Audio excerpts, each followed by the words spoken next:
Entendi. Pelas próprias criaturas. Ô, Bileco, antes de você perguntar uma coisa para eu quero perguntar sobre uma cidade específica da região metropolitana, porque eu tenho um vínculo parentesco lá. Meu irmão é o presidente da Câmara. Ah, sério? O prefeito é meu amigo, Por entendeu? isso é tudo político assim? Isso. É de família. De família. E em Almirante Tamandaré. Eu até como um abraço pro meu irmão lá, com o vereador Ferrugem, né? E pro Gerson Colodel e pro Daniel. Você é irmão do Ferrugem? Sim. Também ajudou o nosso amigo Caputo. Ah, mas Michele Caputo, querido, o único deputado que olhou para os artistas. Isso, o Caputo, um grande amigo nosso, né? Nosso em amigo. comum. Um grande Exatamente. Bom de truco, bom de truco. prosa. Truco, ele? Jogou algum truco com nós. Berra que é uma beleza. Napolitano. Facãoeiro. Nós demos muita risada já com ele. Em Almirante Tamandaré é uma cidade que eu admiro muito pelo seu verde, né? Pelos campos. E existe alguma história em Almirante Tamandaré? É um podcast inteiro que o teu Ferrugem irmão vai ter que vir aqui contar, porque é uma história que tudo era o termo de Curitiba. O que eu gosto muito na história de... Alguma coisa assim que se destaque lá. Uma coisa que se destaque lá. Havia-se a crença em Curitiba de que não se podia, ou melhor, havia uma crença em toda a América Portuguesa e nos territórios ibéricos mesmo, né? De que se tinha que ficar longe dos vapores da morte. Porque onde se enterravam pessoas acreditavam que os vapores da morte, a degradação do corpo, aquela coisa toda, porque se enterrava sempre em campa rasa, não se cavava profundamente, e tinha medo que a pessoa voltasse e que a pessoa tinha que conseguir escapar ou tinha que escutar grito. É um drama, né? Por isso que se velava a pessoa, para ter certeza que morreu, né? Então tinha que começar a ficar rija mesmo, né? Não se enterrava o cadáver que não fosse rijo.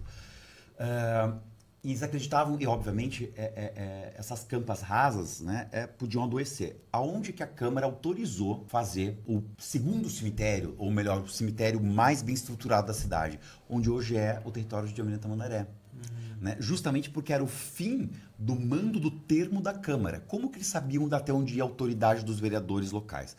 Primeiro, Curitiba, o território de Curitiba ia da Serra, do que hoje é a Serra, pelo menos, né? Ali, onde você vê a divisa já na Serra de Morretes, hoje Morretes com hoje São José dos Pinhais, tá? Até o que hoje são os domínios do Paraguai. E para baixo ia até o Uruguai. Curitiba é enorme. Imensa.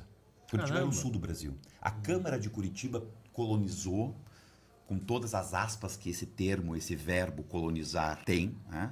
Ocupou, defendeu todo o sul do Brasil. Inclusive, a colônia de Sacramento, lá no Uruguai, o que deu fundamento para que nós tivéssemos o território sazonalmente do Uruguai, inclusive Montevidéu foi uma das cidades imperiais do Brasil, né? Curitiba não foi cidade imperial, mas Montevidéu foi, né? Foi por conta da colônia del Sacramento, que foi famílias aqui do Bigorrilho, né? Quem que fundou Passo Fundo no Rio Grande do Sul? Foram famílias do Batel. Quem que fundou Santa Maria, no norte do Rio Grande do Sul? Basta ver a ata da Câmara, da fundação da Câmara Municipal daquelas cidades do norte do Rio Grande do Sul. Eram famílias dos campos de Curitiba.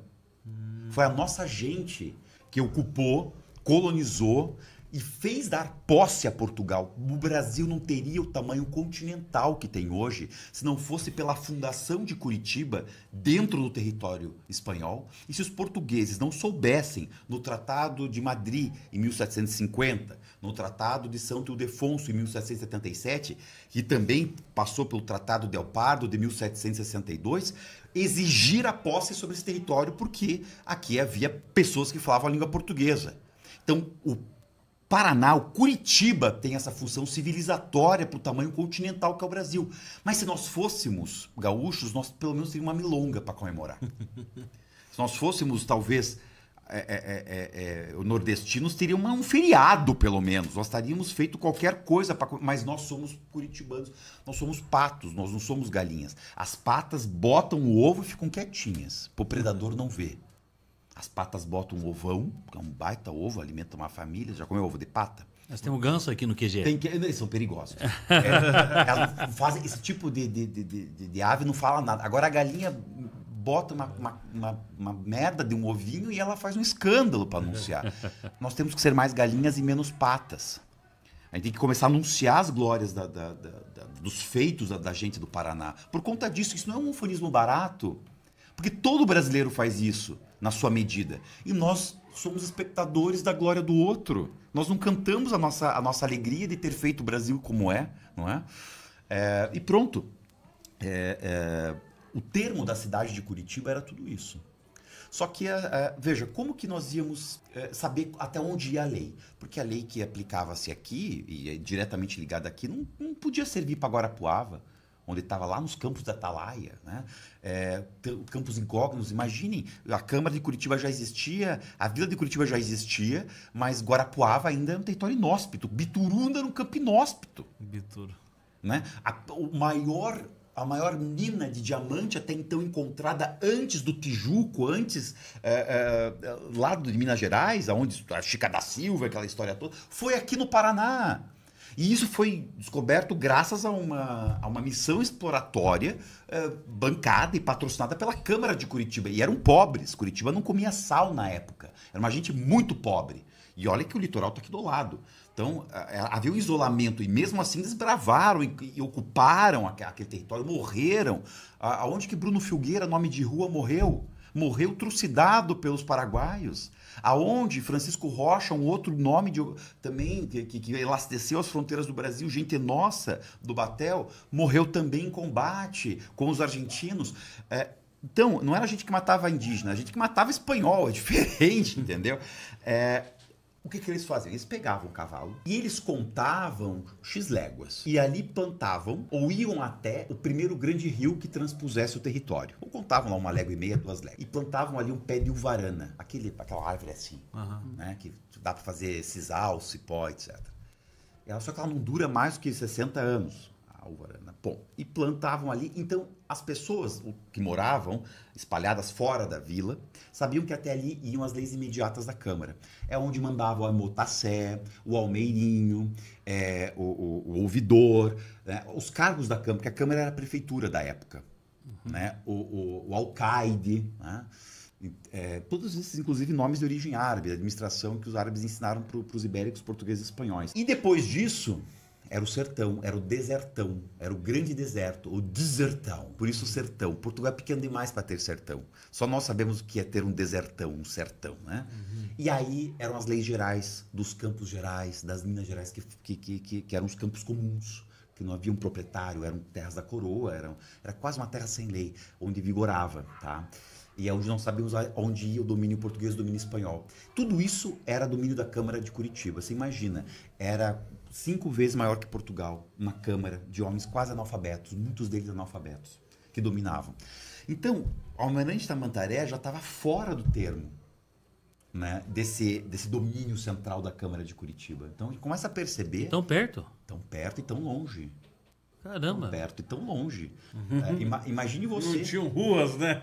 Você imagine que há 60 anos atrás, as pessoas que moravam na colônia de Orleans, na colônia de Augusta, saíam às 4h30 da manhã com o seu cavalo, todas enlamaçadas, todas cheias de barro. Por isso que falavam que era um barral, né? Onde o umbará, inclusive, é uma corruptela disso, um barral. Era banhado em barro. Banhado de barro, é exatamente isso. Porque Curitiba é um largo de sapos. Nós temos uma incidência de um grande depósito de granítico, né? E em cima nós temos lama.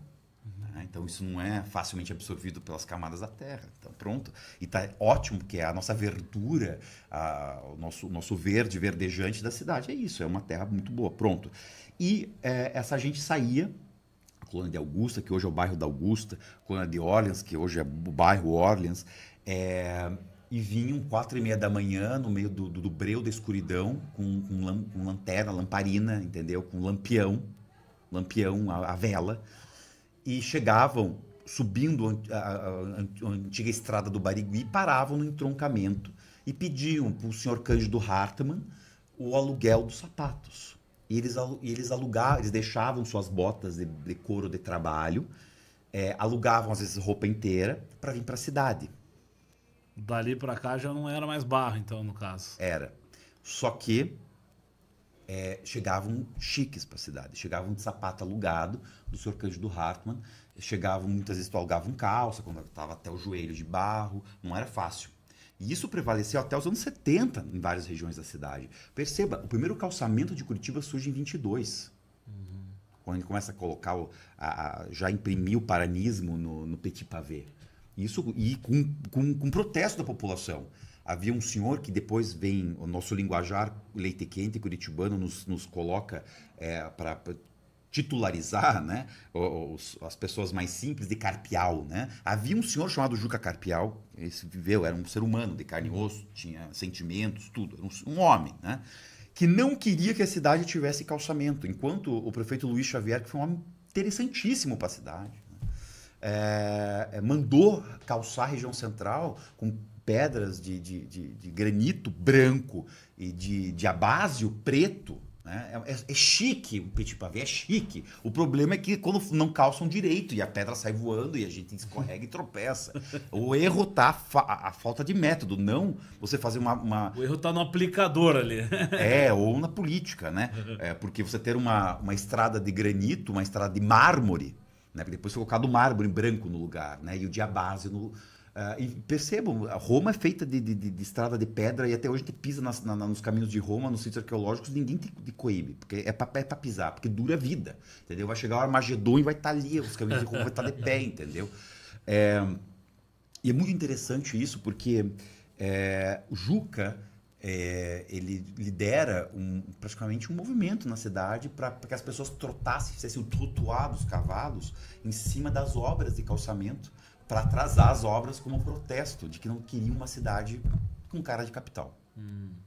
Então imagine, o lamaçal durou por muito tempo. Bom, eu tenho 42 anos, eu lembro ainda do Parolim cheio de...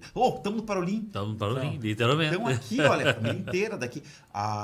Eu lembro do Barral, que era isso aqui. Não só aqui, região metropolitana demorou muito tempo até Tamandaré era super longe para vir no barro. Era longe, pelo amor de Deus. Eu me criei em Almirante Tamandaré, há um certo tempo, era barro. Muitas vezes eu saía de casa para chegar no ponto de ônibus, a gente caía no barro, voltava em casa, trocava de roupa para ir de novo. Muito barro, entendeu? E não é muito tempo, eu sou um cara jovem, pra entendeu? Escola? Eu também caía de propósito. Não, para ir para a escola, para ir trabalhar, para tudo. Propósito, para ir para aula. Para ir para aula. Sim, quando tinha prova de matemática. Nossa, não, eu gostava de matemática, eu sou bom em exato. Ô, Jean, eu tô vendo que nós vamos ter que te convidar mais uma vez, entendeu? Fazer um episódio 2, porque eu não perguntei nem a metade do que eu queria perguntar. Vocês não sabem me interromper? Entendeu? Mas interessante. tudo que você falou é o que a gente queria ouvir, mas vai ter que ter a parte 2. Eu acho que é por aí, né, Bileco? Fechou, meu amigo? Fechou.